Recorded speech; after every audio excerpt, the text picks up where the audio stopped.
Hoy es 18 de noviembre de 2025, martes. Vamos a ver qué ha pasado en inteligencia artificial durante la última semana. Empiezo por negocios y dentro de negocios empiezo con la parte de movimientos de pasta. Esta semana ha habido un par de inversores que han salido de Nvidia, de inversores grandes, supongo que pequeños habrá muchos. El más destacado quizás sea SoftBank, que es el banco que maneja el Masayoshi Son, uno de los nombres que suena en todos los negocios de cierto éxito de los últimos años. Pues SoftBank ha vendido los 5.800 millones de dólares que tenía en Nvidia, pero los ha vendido porque lo que planean es invertir todavía más en OpenAI. De hecho, planean dedicar ese dinero a financiar las inversiones en infraestructura de OpenAI. Así que parece que entre las dos ahora mismo grandes de inteligencia artificial, Nvidia en hardware y OpenAI en software,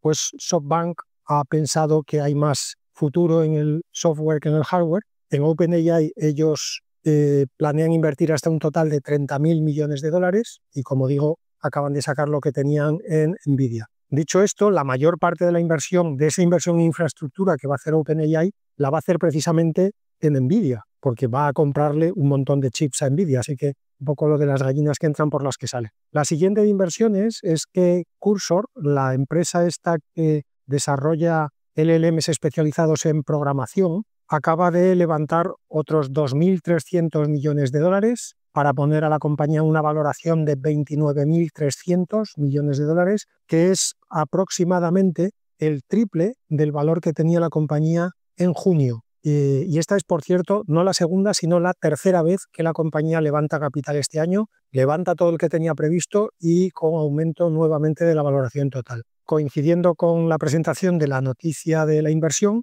Cursor aprovechó para dar algunos resultados de negocio. Quizá el más destacado es que, según ellos, ahora mismo proyectan anualizado 1.000 millones de dólares de ingresos. Insisto, con los ingresos que tienen ahora anualizados, no que en este año vayan a tener 1.000 millones de dólares. Y la última de inversiones tiene que ver con Sakana, que es una de mis favoritas en el mundo de los LLMs y en general de la inteligencia artificial. Hacen siempre una aproximación a la investigación en inteligencia artificial original. Les gusta explorar procesos naturales y después ver cómo incorporarlos a la inteligencia artificial, lo cual, por cierto, debería ser la base de la inteligencia artificial, porque si uno quiere hacer inteligencia artificial, lo primero que debería entender es cómo funciona la inteligencia no artificial, para luego poder hacer una copia artificial. Entonces, Sakana, hablo de ellos en la parte de pasta y no en la de desarrollo, que es donde normalmente lo suelo meter, porque esta semana han levantado 132 millones de dólares más. Con eso la compañía se pone una valoración de 2.6 billones americanos de dólares, es decir, 2.600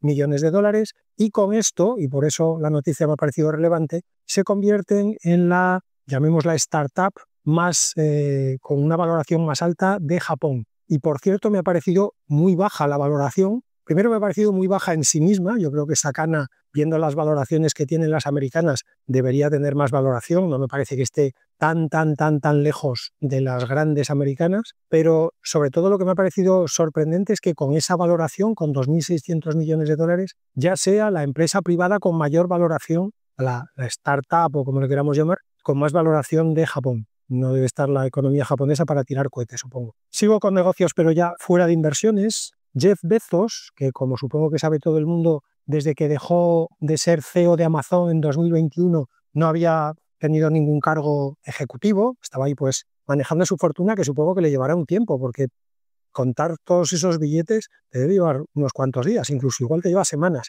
Total, que desde 2021 estaba disfrutando de la vida, o no, pero acaba de anunciar que va a volver a tomar un cargo ejecutivo en una empresa. La empresa se llama Project Prometheus, es decir, Proyecto Prometeo, y va a ser Co-Chief Executive Officer, que lo primero que he pensado cuando he visto que va a ser Co-CEO es, pobre hombre, el otro que sea Co-CEO con él, porque trabajar con uno de estos iluminados que además vaya de colega diciendo no voy a ser tu jefe, vamos a trabajar mano a mano. Me gustaría a mí saber lo que entiende Jeff Bezos por trabajar mano a mano. Bueno, igual es que no lleva el látigo y simplemente le va a dar órdenes, pero sin darle latigazos. Algo así tiene que ser. En lo que me ha interesado de la noticia, más allá de la vida de Jeff Bezos, que me importa un pimiento, es que esta empresa, este Project Prometheus, está enfocado a crear sistemas de ingeniería artificial, estoy citando literalmente la nota de presentación, crear sistemas de inteligencia artificial para ingeniería y fabricación. Y me ha gustado, y por eso la menciono en el podcast, porque es un ejemplo más de los que últimamente no abundan, de que la inteligencia artificial no es solo ChatGPT, pero no es que no sea solo ChatGPT, no es solo los LLMs, pero es que no sea solo los LLMs, es que no es solo la inteligencia artificial generativa. Y podría seguir así hacia arriba en la pirámide invertida de cuáles son los pilares de la inteligencia artificial. Pero volvemos a lo de siempre, es como la mayoría de la gente no sabe lo que es la inteligencia artificial, no sabe lo que es una red neuronal, no sabe lo que es el deep learning, no sabe lo que es la inteligencia artificial generativa, no sabe lo que es un LLM ni un modelo de difusión, pero usa ChatGPT, cree que ya puede opinar sobre la inteligencia artificial, bueno, incluso sin conocer ChatGPT, hay mucha gente que opina, y entonces todo se convierte en un enorme aburrimiento. La siguiente de inversiones, sigo en el mismo bloque. En China, esta semana, el gobierno ha anunciado que todos los centros de datos que sean públicos no en el sentido de que pueda entrar a alguien cualquiera, sino estatales, el que estén financiados con dinero público, tendrán que empezar a usar a partir de ahora solo procesadores fabricados y diseñados en China, procesadores nacionales, por decirlo así. Es decir, no pueden comprarle a Nvidia, no pueden comprarle a AMD, no pueden comprarle a Intel. La idea que hay detrás de esto es pues ponerle un poquito más de presión, aparte de la que ya ponga de por sí el gobierno chino, que supongo que no pide muchas veces las cosas por favor, pero ponerle una presión más inmediata a la industria local de desarrollo de inteligencia artificial para que desarrollen cuanto antes todas las capas de la industria de inteligencia artificial y quitarse así la dependencia sobre todo de Estados Unidos, que entiendo que por una cuestión que va más allá de la inteligencia artificial, pues prefieren mantener lejos. Al hilo de esto, por cierto, Baidu, que es el Google chino para entendernos, ha presentado justamente esta semana 2 nuevos chips de inteligencia artificial, uno al que ha llamado M100, que está diseñado especialmente para ejecutar modelos con arquitectura de Mixture of Experts, modelos MOE. Este M100 esperan tenerlo listo para entregar en 2026, a principios de 2026. Y el otro chip, al que han llamado M300, es no para inferencia, como este primero, sino para training de modelos específicamente multimodales. Y este esperan tenerlo listo para entregas en 2027. Así que China, que ya en algunas otras noticias de los últimos meses creo que ya se iba viendo cómo estaba yendo a toda velocidad a quitarse la dependencia americana, pues cada semana salen nuevas noticias que apuntan en la misma dirección y cada vez más rápido. Siguiente de negocios, Waymo, que es otro habitual, Waymo, los robotaxis de Alphabet Google, ha ampliado su servicio de robotaxis en Los Ángeles a las autopistas. De hecho, en Los Ángeles, estoy viendo Los Ángeles, Phoenix y San Francisco, todo el área de la bahía de San Francisco. Y con esto se convierte en la primera de todas las empresas que están haciendo pruebas y test comerciales y servicios comerciales, la primera empresa de robotaxis en Estados Unidos que ofrece el servicio también en autopista. Y aprovecho para hacer un poco de palanca y comentar, porque quizá haya alguien que pueda pensar, pero vamos a ver, si conducir en una autopista es mucho más fácil que conducir en una ciudad. ¿Cómo es posible que los robotaxis no estuvieran conduciendo ya en autopistas? De hecho, ¿cómo es posible que no empezaran por la autopista y después se fueran metiendo dentro de la ciudad, que es mucho más difícil? Pues por 2 razones fundamentales. La primera es la velocidad. En una ciudad tú no puedes conducir a más de 50 km por hora, en una autopista puedes conducir a 120. En general en Europa, kilómetro más, kilómetro menos. En Estados Unidos creo que el límite son las famosas, no sé si son 70 millas, 90 millas, no sé. Pero vamos, es una velocidad alta comparada con la de las ciudades. Estamos hablando de más del doble de la velocidad de la ciudad. Eso lo que quiere decir es que ante cualquier imprevisto, la velocidad de reacción del coche tiene que ser muchísimo mayor. No solamente el doble, porque como sepáis aquellos de vosotros que sepáis de física, la inercia, el momentum, no escala linealmente con la velocidad, con lo cual un coche al doble de velocidad necesita más del doble de espacio para frenar, por ejemplo. Eso lo que quiere decir es que para que un coche conduzca en una autopista, tienes que estar muy seguro de que los sistemas van a reaccionar a la velocidad necesaria en caso de cualquier incidencia, mucho más de lo que tienes que estar en una ciudad, donde por la menor velocidad necesitas también menos espacio para parar el coche y por lo tanto para reaccionar. La segunda razón, y esa sí que tiene que ver más con la inteligencia artificial y no tanto con la física, es un problema habitual en cualquier sistema de inteligencia artificial y es la falta de datos. Claro, las autopistas son tan seguras que precisamente por eso es muy difícil entrenar a un coche en incidencias en autopista. Tú puedes tener a un robotaxi haciendo 10.000 kilómetros por autopistas y que no se encuentre ni un solo accidente, que no se encuentre ni un solo coche parado en la cuneta. Por supuesto que no se encuentre ningún animal cruzando por la autopista. Entonces, las autopistas, precisamente porque son mucho más seguras, las incidencias son muchísimo más escasas y por lo tanto es imposible que un coche, simplemente por experiencia, aprenda todas las cosas que le pueden pasar en una autopista. En una ciudad, por el contrario, pueden pasar muchas más cosas. Hay niños jugando que de repente el balón se les cae a la calle, hay peatones que cruzan en rojo, hay ciclistas que se suben a la acera, que se bajan de la acera, que hacen el pino en la acera, que cruzan por el paso de cebra, que salen del paso de cebra. Hay gente en patinete que van 6 en el patinete, se cae el último y los 5 primeros no se dan cuenta. Pero precisamente porque pasan tantas cosas, tienes muchos datos para entrenar al coche en la fase de entrenamiento y de test. De hecho, Waymo ha dicho que para poder dar finalmente el servicio en autopistas, ha tenido que entrenar a los coches en circuitos en los que han provocado incidencias, circuitos cerrados obviamente, circuitos privados, en los que han tenido que provocar incidencias para que el coche las aprenda. Y además de eso, los han acabado de entrenar con datos sintéticos, con simulaciones donde han simulado accidentes, lo que hablamos, un ciervo que cruza por la carretera, un coche que está parado, una montaña de la que se han desprendido rocas y tapan un carril. En fin, cosas de esas que no pasan nunca en las autopistas, pero que cuando pasan el coche tiene que saber qué hacer. Y para eso ha tenido que entrenarse. Siguiente noticia de negocios, la menciono sobre todo porque ha pasado en Europa y es una cosa rarísima porque Europa, ya sabéis que nos estamos convirtiendo en el África de la inteligencia artificial. O sea, dentro de unas décadas yo creo que nos van a mirar el resto de los continentes como si aquí lleváramos taparrabos de inteligencia artificial y lanza. Bueno, pues en Europa una empresa sueca,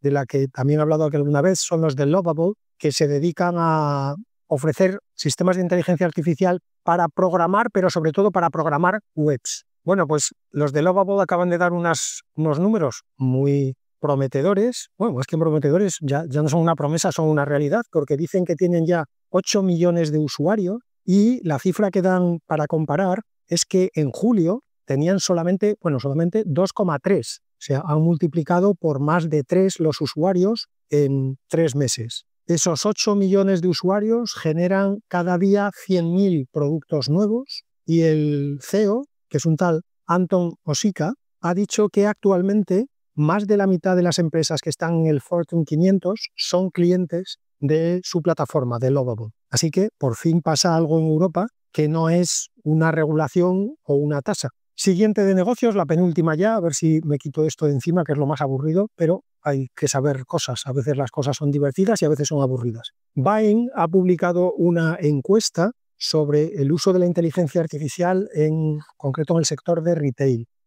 Me ha llamado la atención que a la pregunta ¿dónde empezarás tus compras de Navidad?, pregunta a consumidores, a usuarios, y les daban una respuesta abierta, es decir, en qué web sueles empezar tus compras y por lo tanto en qué web empezarás tus compras de Navidad. Obviamente, como todos nos podíamos esperar, Amazon es la más nombrada, tiene un 73% de menciones, pero lo que me llama la atención es que el 17%, además 17% desduplicado, 17% de consumidores únicos, ha dicho que va a iniciar sus compras en una página de chat de inteligencia artificial, sobre todo ChatGPT. De ese 17%, un 13% dice que lo va a empezar en ChatGPT, pero un 4% adicional mencionaba Grok, mencionaba Anthropic, la que fuera. Así que un 17% ya dice que va a empezar sus compras en un chat de inteligencia artificial generativa, pero es que además un 30% dice que va a empezar sus compras en Google. Y Google actualmente ya empieza en la página principal con un sistema de inteligencia artificial generativa. Así que probablemente los que han dicho Google no lo han dicho, probablemente al menos no todos, sabiendo que también Google por detrás les está colando un sistema de inteligencia artificial, pero entre unas cosas y otras, pues estamos ya en unos porcentajes como mínimo significativos de gente que está empezando a cambiar su hábito de compra, de ir a una web directamente de venta a ir a una inteligencia artificial con la que, aparte de comprar, pues pasar un poquito el rato, que siempre es más divertido que ir haciendo clics en links y mirando listas y mirando precios y mirando comparaciones tú solito con tu ordenador. Por cierto, este mismo estudio de Bain mencionaba que algunos retailers, de los que ellos también han entrevistado, porque entrevistaban a consumidores y a retailers, ya tienen hasta un 25% de tráfico referido que les viene de chats de inteligencia artificial. Y termino la parte de negocios con una noticia que ha salido de Y Combinator, que es esta incubadora, probablemente yo creo que la incubadora más famosa, desde luego de Estados Unidos, yo creo que del mundo. Y los de Y Combinator cada 3 meses presentan lo que ellos llaman RFS, que significa Requests for Startups. Es decir, hacen como una especie de lista de deseos de cosas que ellos querrían ver en las startups que luego se presentan en sus oficinas para pedirles pasta y apoyo en la incubadora. Es, por lo tanto, un buen indicador de por dónde creen unos tipos que están todos los días viendo negocios y startups e inversiones relacionadas con tecnología, no solo con inteligencia artificial. Es un buen indicador, digo, de por dónde creen estos tipos que se va a mover la inteligencia artificial en el futuro no muy lejano, porque estos, como incubadora que son, no hacen inversiones a 10 años vista, hacen inversiones con plazos bastante más cortos. Voy a mencionar 3, que son las que más me han llamado la atención. Había algunas más, pero era un poquito humo. Al final, aquí también ellos tienen que venderse como incubadora y como empresa y como fondo de inversión, por decirlo así. Las 3 que me han llamado la atención es, la primera es el área de reentrenamiento para trabajadores en el área de inteligencia artificial. Es decir, el razonamiento que hacen los de YC es, todo el mundo habla de los puestos de trabajo que va a quitar la inteligencia artificial, pero nadie habla de la cantidad de trabajos que se van a necesitar para desarrollar todas esas inteligencias artificiales, que no vamos a entrar en el debate de si van a ser más o menos o mejores o peores, pero por ejemplo, para que Amazon y Google y Anthropic y X construyan todos esos centros de datos de 800.000 millones de dólares que anuncian cada 2x3, alguien tendrá que construirlos. Y no me refiero al Jensen Huang suministrando chips, me refiero a alguien con un casco, botas de trabajo y un chaleco reflectante que levante físicamente el centro de datos y que luego dentro del centro de datos instale los servidores, los conecte, monte los sistemas de refrigeración, traiga la alimentación energética de donde sea, de la red común o de una mini central nuclear que se haya construido para alimentar el centro de datos. Todo eso hay que construirlo. Entonces, los de YC lo que ven es una gran oportunidad en entrenar a trabajadores para construir y desarrollar específicamente infraestructuras de inteligencia artificial. Y alguien podría pensar, esto no tiene mucho de tecnológico, los de YC invierten siempre en tecnología. Pues precisamente donde ellos ven la oportunidad es en entrenar a todas esas personas mediante entrenadores, digamos profesores, que en realidad sean sistemas de inteligencia artificial. Tutores virtuales generados con avatares virtuales y LLMs detrás que sean capaces de dar una clase como si fueran un profesor, no solamente dar la clase, sino responder dudas, proponer casos prácticos, etc. Es decir, montar una especie de academia virtual para especializarte en la construcción y desarrollo de toda la infraestructura que va a requerir la inteligencia artificial. Segundito que repaso. Sí. La segunda área en la que ellos ven una gran oportunidad a corto plazo es el comienzo de la propuesta era muy provocador. Decían, el coste de la creación de vídeo va a tender a cero. Es decir, lo estamos viendo ya. Básicamente, el mundo se está inundando de vídeos que no son reales, son vídeos generados por inteligencia artificial generativa. Y por lo tanto, ellos lo que creen es que hay una oportunidad en plataformas, en startups, que usen el vídeo, cito textualmente, como herramienta de base. Es decir, no como un producto en sí mismo, no ofrecer hacer vídeos, sino que el vídeo sea la base de la plataforma. Por ejemplo, ofrecerle a la gente medios personalizados, ofrecerle a alguien hacerle un telediario personalizado o hacerle series personalizadas. Por ejemplo, hacer plataformas de e-commerce que en vez de tener como base el modelo típico de foto y texto, tengan como modelo de base el vídeo. Y, por supuesto, la creación de videojuegos con inteligencia artificial. Y la tercera área que me ha parecido interesante es el desarrollo de infraestructura específicamente para sistemas multiagente. Los de Y Combinator creen que se avecina la explosión de la famosa inteligencia artificial agéntica o agencial y que por lo tanto va a haber un montón de infraestructura simplemente para correr todos esos agentes que todo el mundo va a tener ejecutándose en sus plataformas. La definición que daban en un momento de la presentación me ha parecido muy gráfica. Ellos creen que se va a necesitar un Kubernetes para los agentes de inteligencia artificial. Es decir, un orchestrator, un orquestador, no sé si eso existe en español, un coordinador que de la misma manera que Kubernetes coordina básicamente containers de Docker y más cositas, pero sin entrar ahora en detalles, pues va a haber un mercado para esos coordinadores, para esos orquestadores de los sistemas multiagente en infraestructura. Aquí no estamos hablando ya de coordinar la acción de los agentes, sino físicamente de ejecutar. Y con esto termino la parte de negocios. Adiós, gracias. Adiós, gracias. Y paso a la parte de desarrollo, que esta semana también viene cargadita. Como siempre, primer bloque de modelos y versiones, que también me quito rápido. Solamente voy a mencionar 3. Por un lado, ChatGPT ha presentado la versión 5.1, que básicamente es más agradable y un poco más simpática que la 5.0, que era un sieso de versión. Esta 5.1 viene con 8 personalidades predefinidas, pues más graciosa, más un poquito cabroncete, más seria, más concisa. Hay, ya digo, 8, cada una el nombre es muy descriptivo, pero como digo, sobre todo el cambio es que había habido muchas quejas en el salto del 4O al 5, porque la gente se había acostumbrado al peloteo máximo del 4O. O sea, que el 4O siempre te dijera que eras guapo, simpático, inteligente, que si nadie te entiende es porque los demás son más lerdos que tú, y que además de eso siempre estuviera dispuesto a consolarte, nunca te decía que tú tenías la culpa de nada. Claramente, bueno, ahí está cualquier discurso de un partido político para confirmar que eso es lo que arrastra a las masas. Entonces, la gente cuando de repente vino ChatGPT 5 y de vez en cuando les sugería que a lo mejor tenían la culpa de algo, bueno, pues les ha faltado tiempo para manifestarse en todas las plazas mayores de todas las ciudades del mundo. Pues la plaza mayor de Yakarta, la plaza mayor de Johannesburgo, la plaza mayor de Washington, todo el mundo quejándose de, vamos a ver, va a venir ahora mi ChatGPT a decirme que yo he hecho algo mal. Hasta aquí podríamos llegar. Bueno, pues el 5.1 va a volver a hacer la pelota y la gente volverá a estar mucho más contenta. Eso es, por cierto, y este es el segundo modelo de esta semana, eso es, por cierto, digo, el mismo cambio que ha hecho Grok al presentar la versión 4.1. Lo ha vestido diciendo que 4.1 tiene una mejor inteligencia emocional que 4.0 y eso, traducido, quiere decir lo mismo. Es decir, es más pelota, te dice siempre lo que quieres escuchar, nunca te hace responsable de nada, cualquier problema que tengas es culpa de otro, así que éxito garantizado. Y el tercer modelo versión de esta semana y último que comento, ya que antes mencioné a Baidu en negocios, con esos 2 chips que presentaba, pues he pensado, bueno, ya que saco a Baidu del baúl, que hace mucho tiempo que no hablaba de ellos, pues voy a mencionar también que además de los 2 microchips, esta semana han presentado su modelo, ya sabéis que su línea de LLM se llama Ernie, escrito ERNIE, pues han presentado la versión, atención, agarraros bien, Ernie-VL-28B-A3B-Thinking.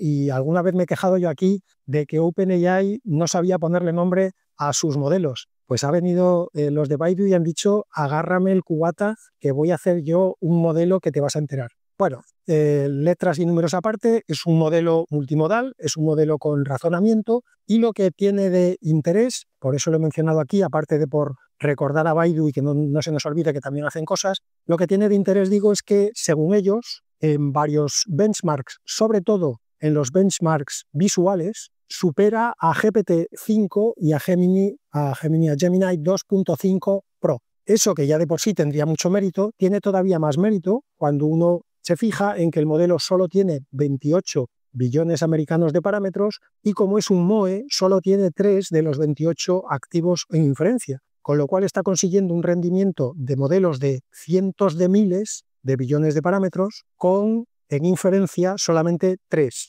billones activos. Y además, como es un modelo open source y está presentado con licencia Apache 2.0, que como sabéis es de las más permisivas, pues está a disposición del mundo para quien quiera usarla. Voy ya con las noticias de desarrollo en sí. Fei-Fei Li, que como ya he mencionado muchas veces aquí, es la conocida como madrina de la inteligencia artificial. Fei-Fei Li tiene suerte porque como es la única mujer que participó, digamos, en los albores de la inteligencia artificial generativa que conocemos, pues cuando se dice la madrina de la inteligencia artificial, todo el mundo sabe que es Fei-Fei Li, porque no hay ninguna otra mujer comparable en cuanto a aportación. El título de padrino de la inteligencia artificial es mucho más difuso, porque yo ya he visto el título de padrino de la inteligencia artificial asignado a 4 o 5 tipos distintos que supongo que en algún momento dado quedarán detrás de la tapia de un cementerio con una pistola para un duelo, y el que quede vivo, que se quede con el título, porque si no, de verdad que esto es un sinvivir. Bueno, pues hablemos de Fei-Fei Li, que para los que seáis jóvenes o os hayáis subido tarde al tren de la inteligencia artificial, que sepáis que esta es la tipa de la que realmente podríamos decir contigo empezó todo, porque Fei-Fei Li fue la creadora de ImageNet, el primer dataset de training visual de imágenes que tuvo la santa paciencia de recopilar y etiquetar manualmente ella y un grupo de valientes que tenía allí de esclavos, supongo, en su departamento universitario. Y gracias a eso, un poquito de tiempo después, salió la famosa AlexNet, que viene de Alex, no me acuerdo cómo se apellidaba, tiene un apellido bastante raro, que es un tipo que utilizando estoy simplificando mucho la historia, pero digamos los titulares resumen bastante bien, creo yo. Esta AlexNet era una red neuronal que, utilizando el ImageNet de Fei-Fei Li, consiguió un salto espectacular en reconocimiento de imágenes, en una especie de certamen periódico que se hacía en el mundo de la inteligencia artificial para comparar modelos entre toda la gente que investigaba inteligencia artificial, que en aquellos años, estoy hablando pues hará ya igual 12, 13 años de eso, quizá algo más, alrededor, yo creo, tengo en la cabeza que fue alrededor de 2012, pero me puedo estar yendo unos años adelante o atrás. Bueno, pues cuando se presentó esta AlexNet, como digo, entrenada con la ImageNet de Fei-Fei Li, es cuando las redes neuronales, que habían estado un poquito aparcadas en la última década, casi 2 décadas, de repente volvieron a ponerse de moda, y mira a dónde nos han llevado las redes neuronales gracias a Fei-Fei Li y a los que vinieron detrás. Bueno, pues hecho este pequeño apartado del abuelo Cebolleta, Fei-Fei Li había fundado ya hace algún tiempo, no sé si estamos hablando de años, pero como mínimo meses, una startup, una empresita a la que llamó World Labs, World como mundo y Labs de laboratorios, con tan solo 230 millones de financiación. Bueno, digo tan solo, en fin, con lo que se mueve en este mundo. A mí, si alguien me da 230 millones de dólares, no le voy a decir solo me das 230 millones, hay que ser agradecido en la vida, amigos. Bueno, pues el objetivo de Fei-Fei Li cuando montó este World Labs era desarrollar World Models, de los que ya he hablado aquí muchas veces, y hoy, como ya he hecho muchos paréntesis y muchas aclaraciones del profesor Siesta,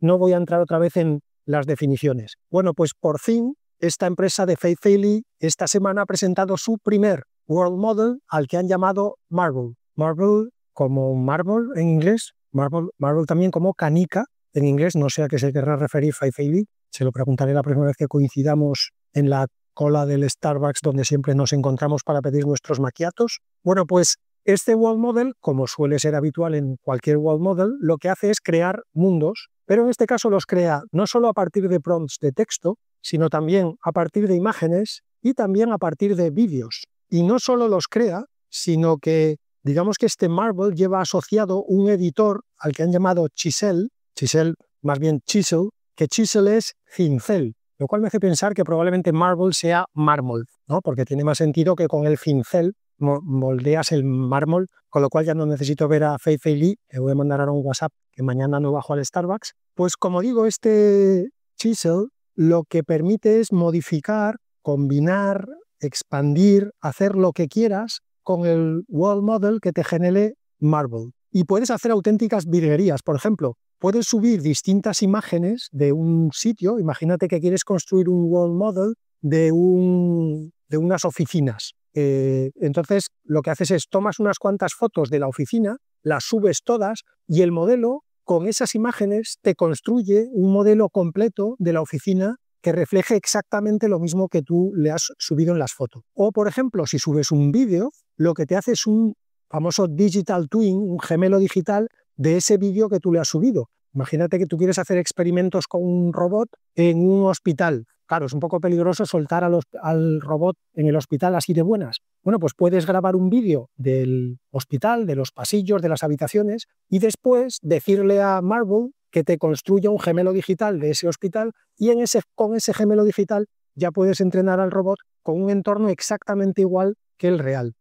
Por supuesto, lo dice el que lo vende, pero ya es habitual que cuando se presentan estos modelos siempre el último sea el mejor, y efectivamente en la nota de presentación estos de World Apps decían que su modelo supera a todos los que hay hasta ahora, incluido Google Genie, que es probablemente el más avanzado de los que teníamos hasta ahora. Y no solo lo han presentado desde un punto de vista técnico, sino que ya tienen una oferta comercial. Tienen un tier freemium que permite algunas generaciones, poquitas, creo recordar que eran 4, y luego tienen un modelo de pago que va escalando en función de cuánto hagas, que empieza en $20 al mes. Ellos decían en la presentación que así a corto plazo creen que el principal uso que le dará a la gente será la creación de videojuegos, los efectos especiales para películas o el uso en aplicaciones de realidad virtual. Pero también decían que más a medio plazo creen que una de sus principales aplicaciones va a ser el training de robots, como mencionado ya ahora, por ejemplo, en el caso del hospital. De hecho, Fei-Fei Li había mencionado en una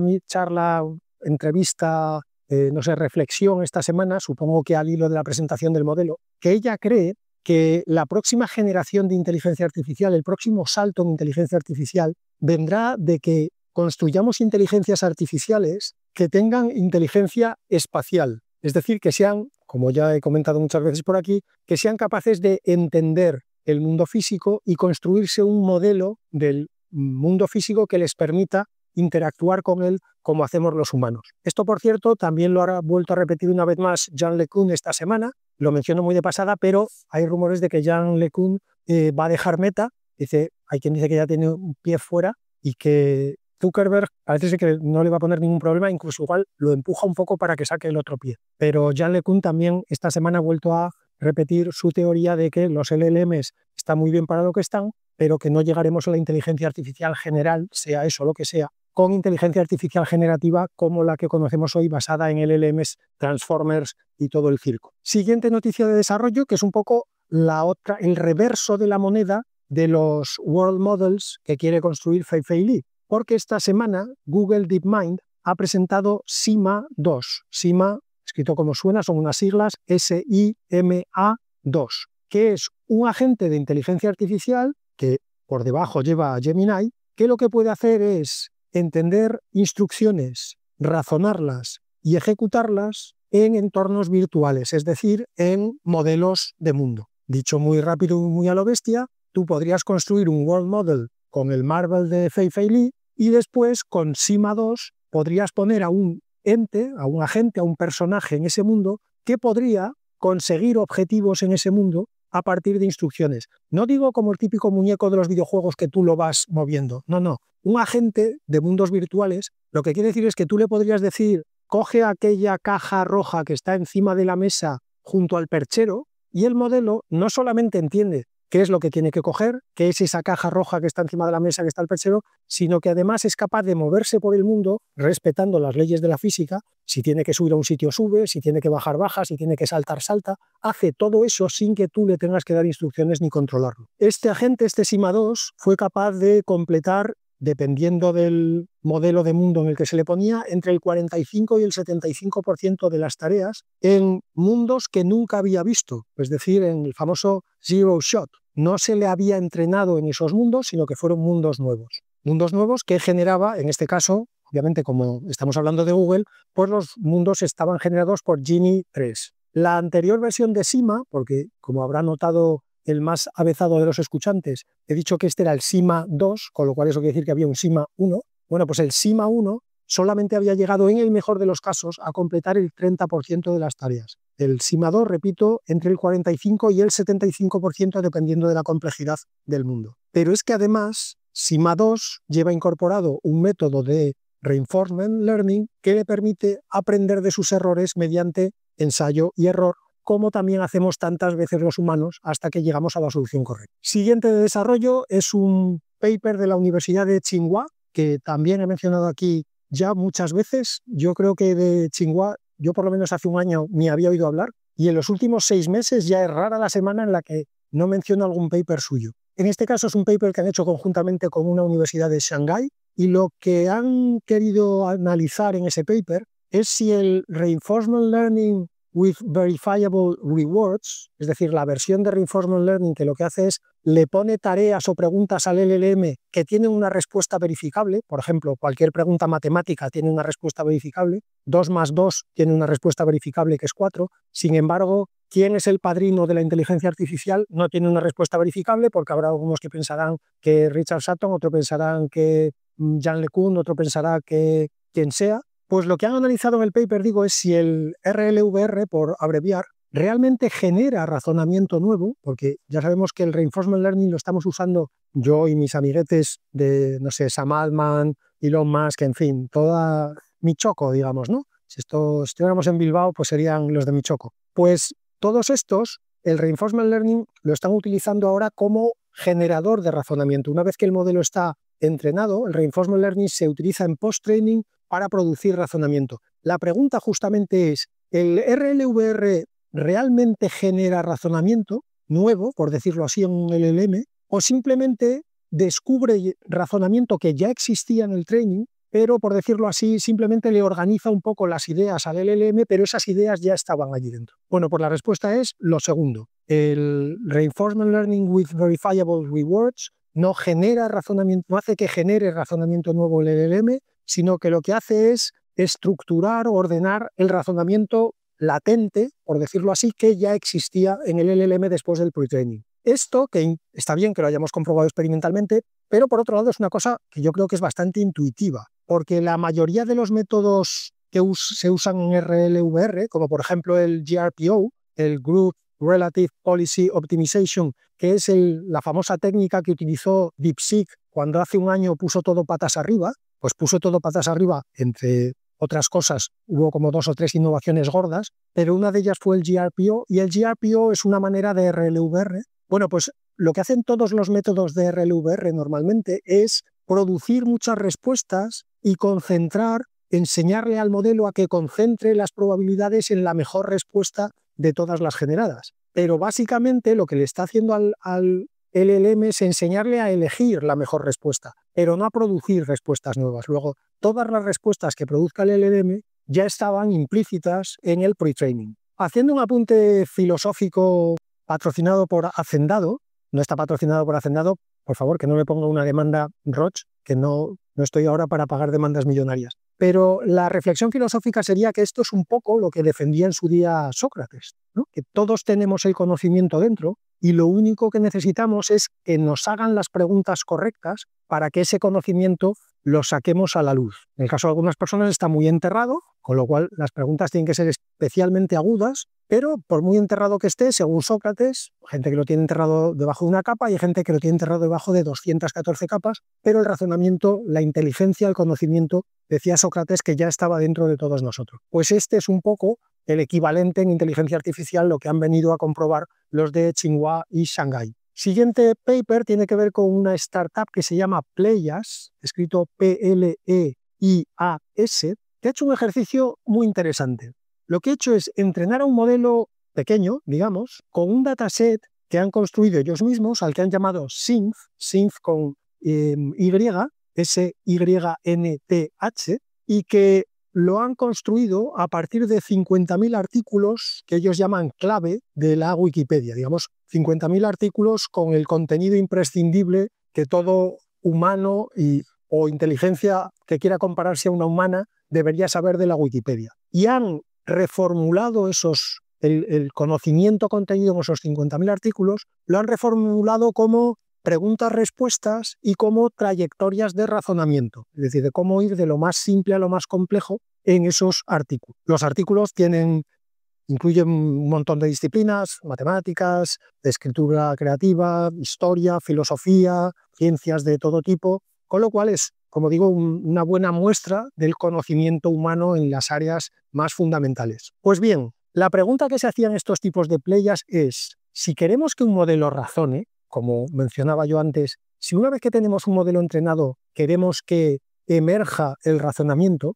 ¿no será mejor, plantean estos de Pleias, darle un dataset de buenos razonamientos en lugar de darle cada vez datasets más grandes, pero de datos garrafón, de datos obtenidos por web crawling y que tienen, efectivamente, por probabilidad habrá datos muy buenos, con razonamientos muy profundos, pero también habrá datos que estarán sacados de la cuenta de Instagram de cualquier influencer. Claro, luego el LLM tiene que hacer un ejercicio de separación y los de Playas lo que se planteaban es, para la fase en la que específicamente queremos generar razonamiento, igual es mejor menos datos, menos tamaño del dataset, pero enfocado específicamente en lo que los humanos entendemos como razonamiento más avanzado. Pues para la prueba lo que hicieron es entrenar a un modelo, como decía antes, pequeño, en concreto un modelo de 321 millones de parámetros, no billones ni americanos ni europeos, 321 millones de parámetros, porque para hacer la prueba supongo que tampoco querían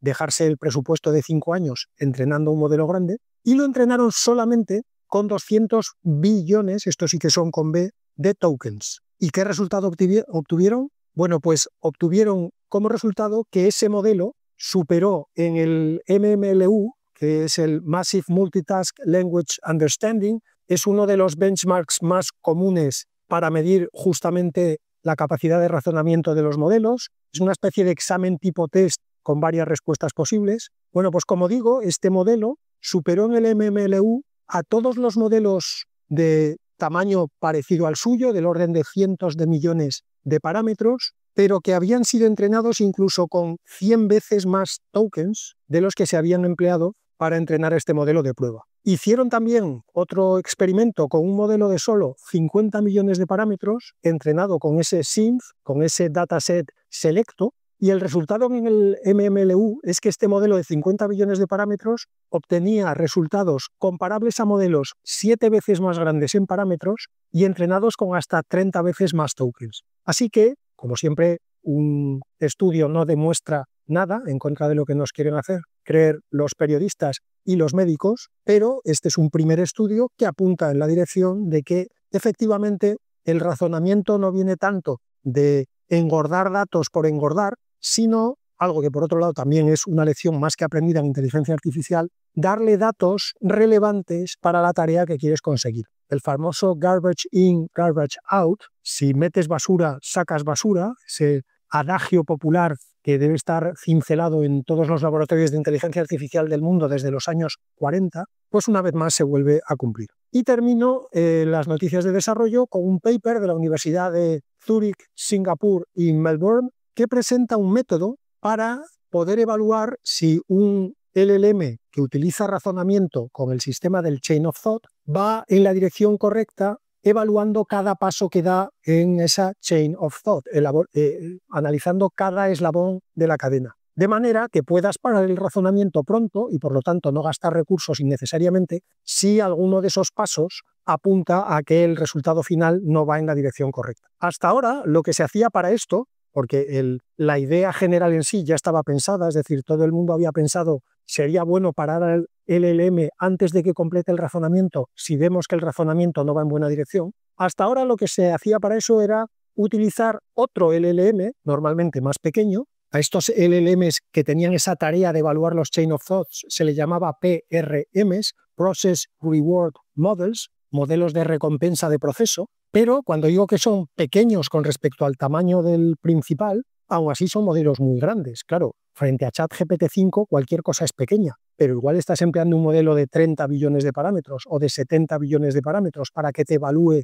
el Chain of Thought de ChatGPT-5. Con lo cual son modelos que, aunque no sean tan grandes como el principal, tienen un training muy caro y la inferencia pues también es relativamente cara. Este paper lo que propone con el modelo que presenta es utilizar unas estructuras que ellos llaman Uncertainty Quantification Heads, las abrevian como U-Heads, que no evalúan la respuesta en sí, o sea, no leen el paso que está dando el LLM y lo evalúan como un LLM lo haría, es decir, a partir de leer la respuesta, sino lo que analizan son varios parámetros internos del LLM, es decir, qué valores se han producido en determinados puntos de la arquitectura interna del LLM cuando se ha ido generando ese paso. Y lo que hacen es asignar un nivel de incertidumbre, de ahí el nombre de Uncertainty Quantification Heads, cabezas cuantificadoras de incertidumbre. El nivel de incertidumbre, como suele pasar en estos casos, va de 0 a 1, siendo 0 que el paso es bueno con seguridad, es decir, no hay ninguna incertidumbre,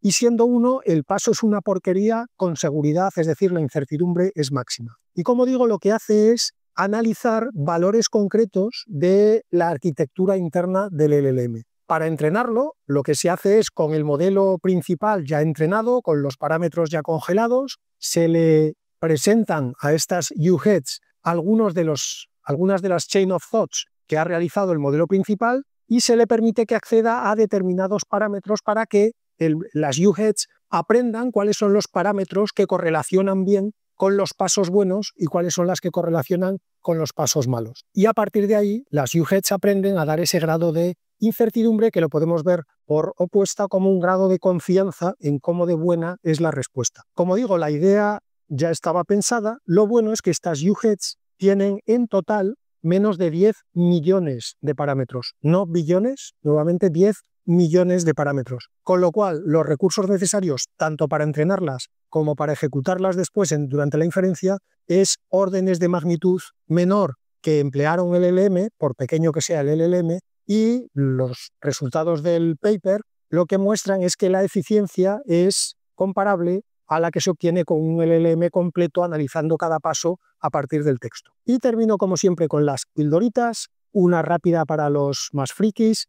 Anthropic ha anunciado que a partir de ahora ya está en la beta pública las versiones 4.5 de Sonnet, la 4.1 de Opus y dentro de poco la 4.5 de Haiku van a permitir lo que se llama outputs estructurados en la API. Outputs estructurados, joder, me está costando esto, outputs estructurados, para que nos entendamos, en la mayoría de los casos quiere decir JSONs. Pero en este caso, los JSONs se garantiza que respondan siempre, que estén primero bien formateados y que respondan exactamente a la estructura de JSON que se le haya pedido. Segunda pildorita, una startup que acaba de aparecer y se llama Two-Way, como dos vías, pero escrito dos con número y después W-A y latina, no Y.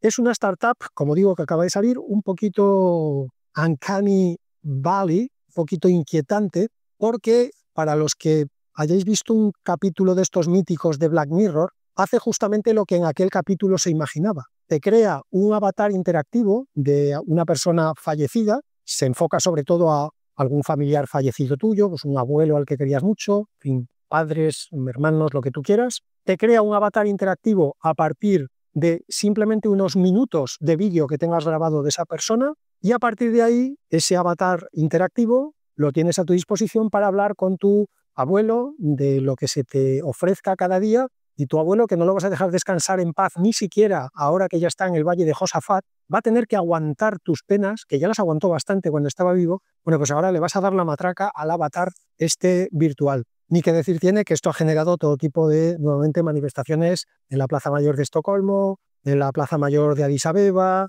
en la Plaza Mayor de Sydney. Horrible, porque ya está todo el mundo diciendo que estamos perdiendo la esencia de ser humano, que los seres humanos somos especiales porque nos tocó la varita y todas estas cosas. En fin, por otro lado están todos los entusiastas que ya se han descargado la aplicación porque ya hay una versión beta disponible para bajarse en la App Store de Apple y la empresa ha dicho que pronto van a empezar a ponerla también en la Google Play de Android. También han anunciado así, más bajito para que la gente no lo escuche, que el producto final será de pago. Pero mientras tanto, mientras sea beta, pues os podéis construir vuestros avatares y darle la paliza a vuestros familiares que estarían tan tranquilos tocando el arpa y que ahora van a tener que volver, aunque sea virtualmente, a escuchar por qué la vida es tan injusta con todos vosotros. Tercera pildorita, Eleven Labs, los de la inteligencia artificial sobre todo relacionada con sonido, han presentado oficialmente algo que habían anunciado en su momento, que es el Voice Marketplace, el mercado de voces, que lo que ofrece son voces clonadas legalmente, es decir, con los derechos del propietario,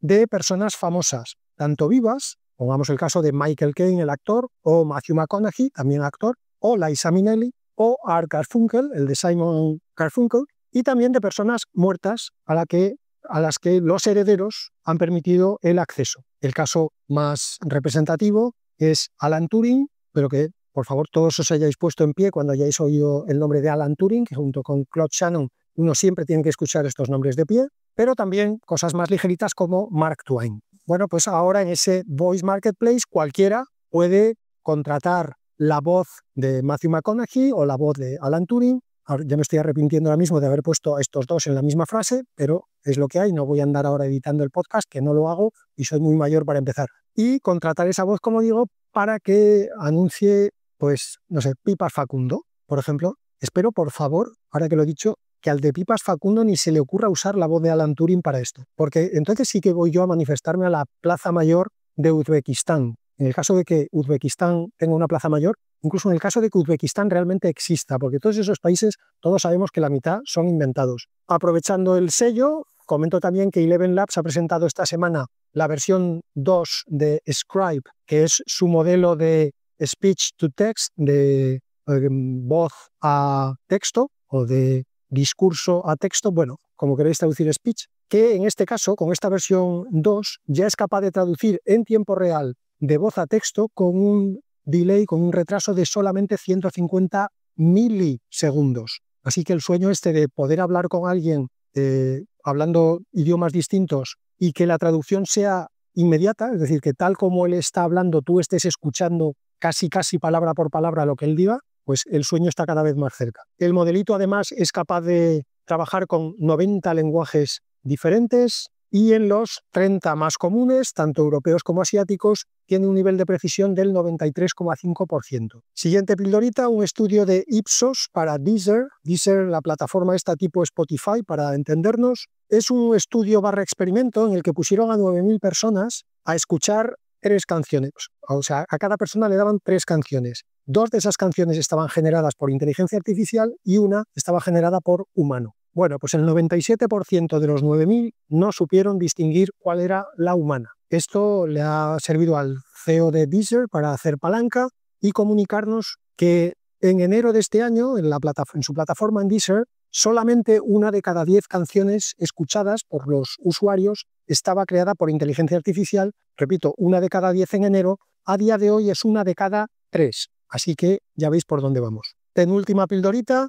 Anthropic ha presentado un informe alarmante, como todos los de Anthropic. Ya sabéis que igual que cuando uno oye a Alan Turing y Claude Shannon se tiene que poner en pie, uno cuando oye la palabra Anthropic tiene que ponerse un casco y coger un extintor porque puede venir el fin del mundo en cualquier momento. Bueno, pues Anthropic ha comunicado que han detectado el primer caso documentado de ciberataque a gran escala ejecutado fundamentalmente por inteligencia artificial con mínima intervención humana. En concreto, el ataque se produjo en septiembre de este año, septiembre de 2025. Atacaron a 30 empresas tecnológicas, instituciones financieras, fabricantes químicos y agencias gubernamentales. Bueno, los hackers tocaron un poquito todos los palos porque pensaron a ver dónde pillamos algo, supongo. Los atacantes, y por eso la nota la saca Anthropic, utilizaron Claude Code, la variante de Claude especializada en escritura de código, y según Anthropic, Claude Code fue capaz de ejecutar